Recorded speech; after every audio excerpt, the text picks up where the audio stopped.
है कि नहीं है, कैसे पता लगेगा, है ना। एक तो साइन हमने स्टार्ट में ही कर लिया कि अगर हम 30 मिनट तक कंटिन्यूअसली एक्सरसाइज कर सकते हैं, जुम्बा कर सकते हैं या कोई भी फिजिकल एक्टिविटी कर सकते हैं ना, ये पहला साइन होता है ना फिट होने का। इसके अलावा हम अगर किसी को देखें कि ये आदमी फिट है कि नहीं है, देखने से कैसे पता लगता है, आप चैट में टाइप कर सकते हैं, है ना। देखने से कैसे पता लगेगा कि ये आदमी फिट है कि नहीं। कि चैट का ऑप्शन खुला है।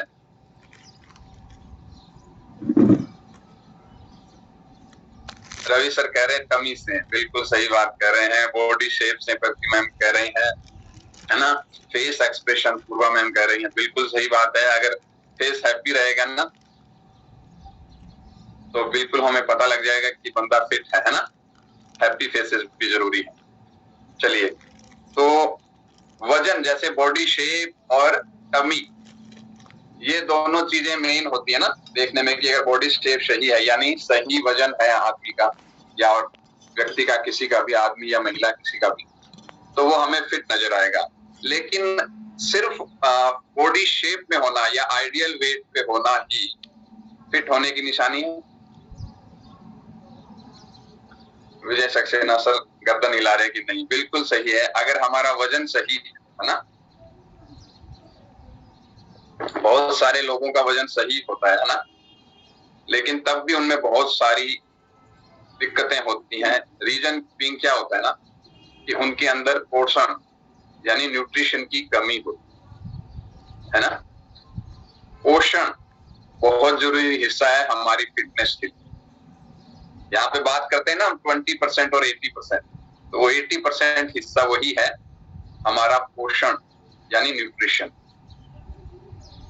अब ये पोषण हमें बहुत सारी चीजों से मिलता है ना, लेकिन हमारे शरीर में बहुत सारे ऐसे अंदर सिस्टम ऐसे होते हैं कि वो हमें पोषण मिलते हुए भी, या हमारी आदतें ऐसी होती हैं, या कई बार कोई फिजिकल चैलेंज होता है कि वो पोषण हमारे शरीर में लग नहीं पाता है ना। तो आज हम इसी पे चर्चा करेंगे कि कैसी कौन सी ऐसी दिक्कतें हैं जिनकी वजह से जो पोषण हम ले भी रहे हैं वो हमारे शरीर को इफेक्ट नहीं करता है ना। सबसे पहला जो कारण है जिसके जरिए हमें पोषण नहीं मिलता, वो क्या होता है ना कि आजकल जो भी चीज हम खा रहे हैं, सबसे मेन रीजन तो यही होता है कि उन चीजों में पोषण नहीं। एग्री करते हैं आप मेरी बात से?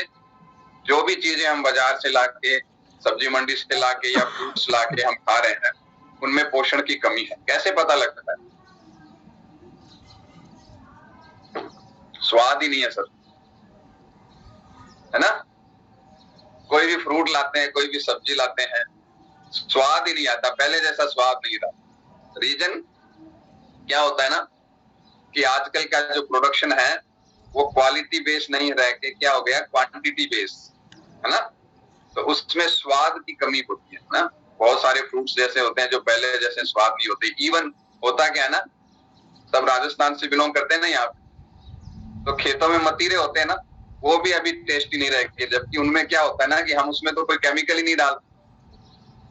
तो वो मिट्टी ऐसी हो गई है बार बार उगने के कारण कि उसमें स्वाद नहीं रहता है, जबकि वो फुली ऑर्गेनिक। वो स्वाद है ना, वही न्यूट्रिशन होता है। जो हमारे माइक्रो न्यूट्रिएंट होते हैं ना, विटामिन्स और मिनरल्स, वही उसी स्वाद का कारण होते हैं। अगर वो स्वाद नहीं रहेगा, इट मींस कि उसमें माइक्रो न्यूट्रिएंट्स की कमी। दूसरा रीजन क्या होता है पोषण नहीं मिलने का? दूसरा रीजन होता है कि हमारा जो अंदर का डाइजेशन सिस्टम है वो उन पोषक तत्वों को पचा नहीं पाता है और फ्लश आउट कर देता है। हमारे डाइजेशन का कमी इसमें बहुत ही अहम रोल प्ले करता है कि हमारे शरीर को पोषण लगेगा कि नहीं लगेगा, है ना। तो माउथ से लेकर के पेट तक, छोटी आंत तक, बड़ी आंत तक जो है वो पोषण का अवशोषण होता है। और कोई भी अंग एंगल से हम लापरवाही बरतेंगे या माल फंक्शन करेगा कोई भी चीज, है ना।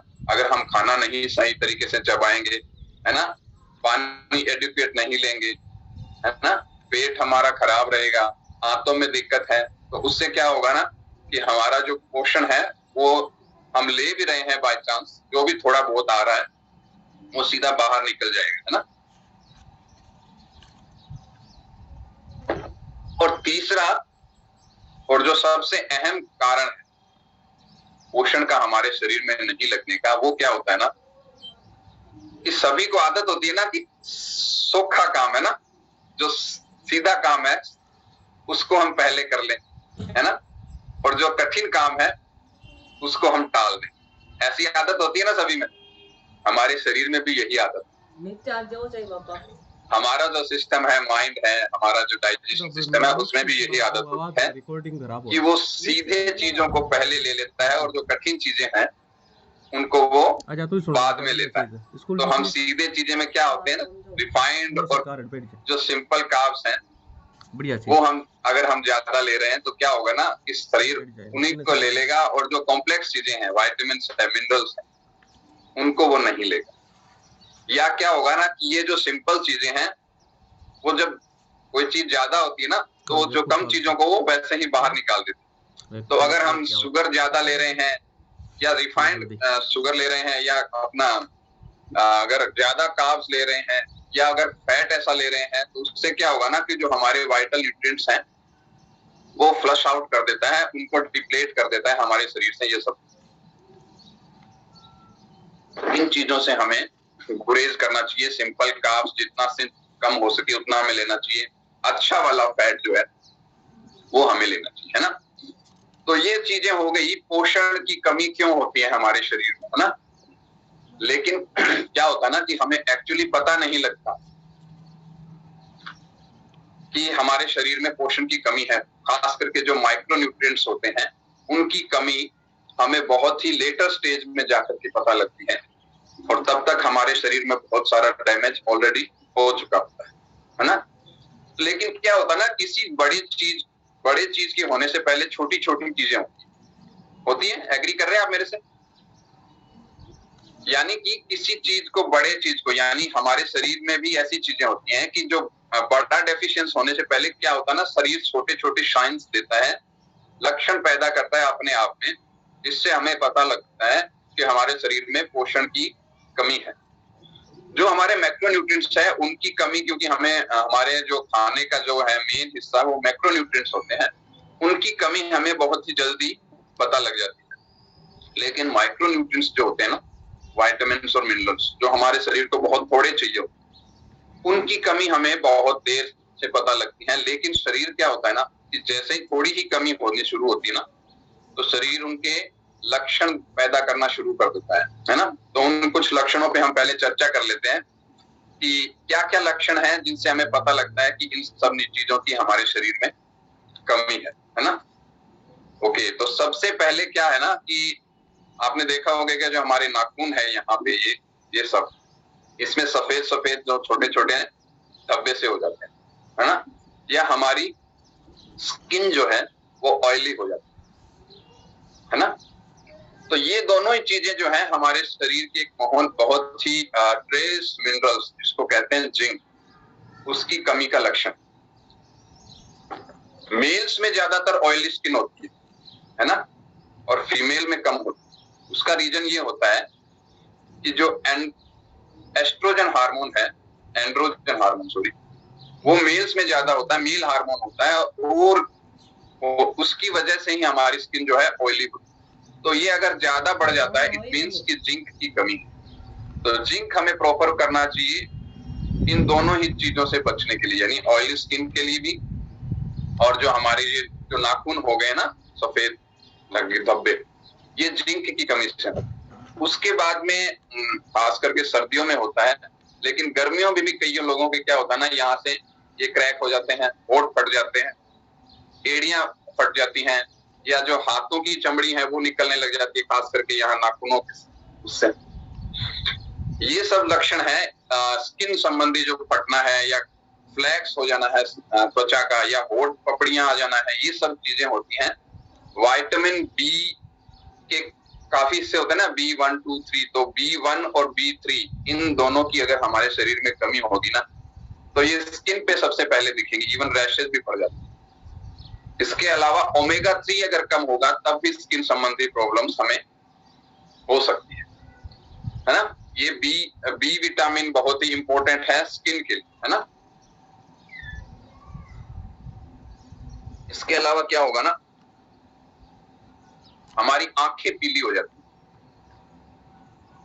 पीलिया एक लेटर स्टेज है, लेकिन कई बार क्या होता है ना कि वैसे ही हमारी आंखें पीली हो जाती है, तो वो हमारे अगर बाइल जूस डिसबैलेंस है तो उसकी वजह से जो है आंखें पीली हो जाती है। इसके अलावा क्या होता है ना, कई बार हमारे मसूड़े फूल जाते हैं या खून आने लग जाता है दांतों के मसूड़ों की साइड से ना। ये हमारे शरीर का अगर विटामिन सी की कमी उसकी वजह से हमारे मसूड़े फूलते हैं या हमारे शरीर का ब्लीडिंग शुरू हो जाती है, कई बार नक्सीर भी छूटती है ना। तो इट मीन्स कि हमारे शरीर में विटामिन सी की कमी। इसके अलावा कई बार हमारा जो रात में देखना है, रात में अगर हम देख रहे हैं तो रात में हमारी जो नजर है वो कमजोर हो जाती है। कई बार इन केसों में क्या होता है ना कि हमारे दिखना भी कम हो जाता है, तो वो अगर हमारे शरीर में विटामिन ए की कमी है तो उसकी वजह से हमारे रात की जो दृष्टि है वो बाधित है ना। इसके अलावा क्या होता है, बहुत सारे लोगों में रात में या कई बार दिन में भी पैरों में हाथों में क्रैम्प्स आने शुरू हो जाते है ना, आते हैं ना क्रैम्प्स, बाएटा जिनको बोलते हैं अपनी मारवाड़ी भाषा। तो ये हमारे शरीर में मैग्नीशियम की कमी की वजह से होता है ना।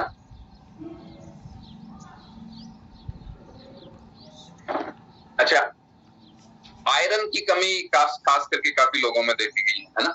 आयरन की कमी दो लक्षण पैदा करती है हमारे, अगर आयरन की कमी, सबसे पहले तो क्या होता है ना कि बच्चों में आइस खाने की, जैसे फ्रिज से आइस निकाल के खाने की इच्छा होती है बच्चों में। देखा है अक्सर पेरेंट्स ने कई बार देखा है, मैंने खासकर देखा है स्टार्ट। या मिट्टी खाने की इच्छा होती है ना, मिट्टी या चौक, ये सब, ये दोनों चीजें आयरन की कमी के कारण होती है हमारे शरीर।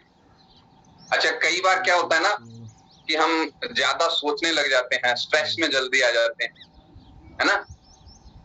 एंग्जाइटी हो जाती है कि ओ क्या हो गया क्या नहीं हो गया, बहुत ही गहरी सोच में पड़ जाते हैं, गुस्सा बहुत आता है ना। ये है हमारे शरीर में विटामिन B1 की कमी।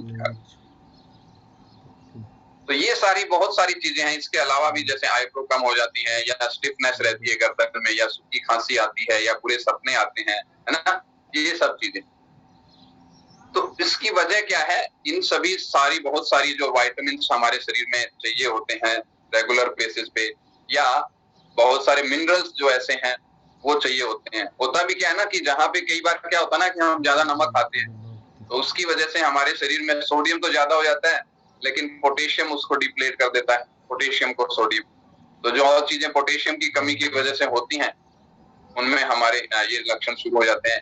वही बात आ जाती है कि जो चीजें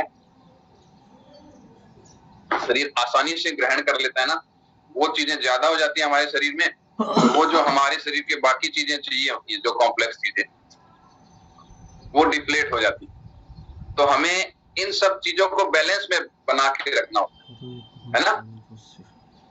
चेस्ट पेन हो गया और ये सब चीजें हैं। जैसे अगर हम रिफाइंड चीजें लेते हैं, ज्यादातर अगर रिफाइंड ऑयल ले रहे हैं, है ना, या रिफाइंड शुगर ले रहे हैं, तो क्या होता है ना कि हमारे शरीर के जो भी विटामिन और मिनरल्स हैं उनको डिप्लेट कर देती है, फ्लश्ड आउट कर देती है। तो हमें अपने डाइट खाने को बैलेंस रखना है, और उस बैलेंस को इसी तरीके से मेंटेन करना है कि जो हमारे शरीर की जो भी माइक्रो न्यूट्रिएंट्स हैं, जो भी विटामिन हैं जो एसेंशियल है हमारे शरीर के लिए, या जो मिनरल्स है वो एसेंशियल है हमारे शरीर के लिए, वो हमें मिलते रहें। और ये छोटे छोटे लक्षण जो मैंने गिनाए हैं, ये बहुत सारे हैं, लिस्ट बहुत लंबी है, इतना समय हमारे पास नहीं होता है कि हर एक लक्षण की चर्चा हम डिटेल में करें। तो ड्रॉबैक यही है कि हमें इन सब चीजों को अपने जो डेली डाइट है उसमें शामिल करना चाहिए। लेकिन कैसे करेंगे, है ना। फ्रूट अगर हम 7 तरीके के खाएंगे अलग अलग कलर के, तो हमें सारे विटामिन मिलेंगे, है ना। और कम से कम कितने सारे तरीके के अलग अलग अनाज या दालें खाएंगे, उससे हमें मिनरल्स मिलेंगे, है ना। कम से कम 8-9 तरीके के मिनरल्स हैं, वो जरूरी होते हैं हमारे शरीर में डेली बेसिस पे।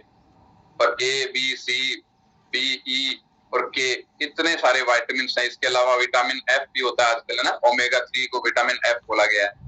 ये सब चीजें, इन सब चीजों को बैलेंस बनाने के लिए क्या है ना, कि हमें इस तरह का न्यूट्रिएंट्स यूज करना चाहिए जिनमें ये चीजें हमें मिलती है ना। जैसे कि हमारा न्यूट्रिशन शेक है, सुबह सुबह हम सभी ले रहे हैं ना, सुबह भी बहुत सारे लोग, शाम को भी, दोनों टाइम लेते हैं। उसमें ये सब चीजें बैलेंस में रखी गई है ना। इसके अलावा बहुत सारे लोग हैं जो यहाँ पे मल्टी वाइटामिन की टैबलेट्स ले रहे हैं ना। आपके वेलनेस कोचेस ने दी होंगी सभी को, है ना। विजय सक्सेना सर और मैम हैंड रेज कर रहे हैं, है ना। प्रगति मैम हैंड रेज कर रही हैं, क्या बात है। फॉर्मूला 2 है ना, फॉर्मूला 1 शेक है और फॉर्मूला 2 क्या है, विटामिन और मिनरल्स की टैबलेट्स है। तो अगर हम इस को डेली बेसिस पे यूज करेंगे तो बहुत ही अमेजिंग जो है परिणाम हमें मिलने वाले हैं न्यूट्रिशन के लेवल पे, है ना। तो जो बात स्टार्टिंग हमने की उसी से हम खत्म करेंगे, अब अगले सेगमेंट की तरफ बढ़ेंगे। यानी कि फिट होना सिर्फ वजन सही होना ही नहीं है ना, हमारा शरीर अंदर से भी फिट होना चाहिए। और अगर अंदर से फिट रहेगा ना, तभी हम उसको लॉन्ग टर्म पे लेके जा सकते हैं, है ना। अगर अंदर से फिट नहीं रहेंगे तो बाद में जाके एक टाइम पे क्या होगा ना, फिर से वही दिक्कतें जो है शरीर में आनी शुरू हो जाएंगी, है ना। तो आज का सेशन था हमारे शरीर में पोषण से संबंधित। तो अब हम अगले सेगमेंट की